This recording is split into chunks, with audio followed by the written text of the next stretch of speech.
Mutton masala curry. Mutton తీసుకున్నానండి. Turmeric powder, salt, కారం వేసేసుకొని మ్యారినేట్ చేసుకుని పక్కన పెట్టుకోవాలి. మసాలా కొరకు క్లవ్, చెక్క, లవంగ, ఆలుక, రెడ్ చిల్లీస్, అట్లా జీడిపప్పు, కాస్తంత వెల్లుల్లిపాయి, అట్లా డ్రై కోకోనట్, వీటన్నిటిని జింజర్ కొంచెం వేసుకోవాలి. కాస్తంత వేయించుకొని పక్కన పెట్టుకొని బ్లెండ్ చేసుకుని పక్కన పెట్టుకోవాలి.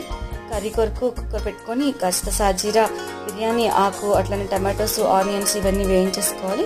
వీటన్నిటిలో మనం ముందుగా మ్యారినేట్ చేసి పెట్టుకున్న మటన్ని వేసేసుకొని ఇట్లా మూత పెట్టుకోవాలి. వాటర్ కొంచెం పైకి వచ్చినంత వరకు తీసుకున్న తర్వాత కాస్తంత మింట్ లీవ్స్ వేసుకొని మళ్ళీ మనం కాస్తంత ముందుగా పేస్ట్ చేసి పెట్టుకున్న మసాలా పేస్ట్ అంతటిని కలిపేసుకొని మళ్ళీ కాస్తంత వాటర్ పోసేసి మనం కుక్కర్ పెట్టేసుకోవాలి. లిడ్ ఒక 3-4 విజిల్స్ వచ్చినంత వరకు జస్ట్ మనం కుక్ చేసుకున్న తర్వాత విజిల్స్ అన్నీ అయిపోయినాక జస్ట్ మనం తీసుకుంటే కర్రీ రెడీ అయిపోతుందండి.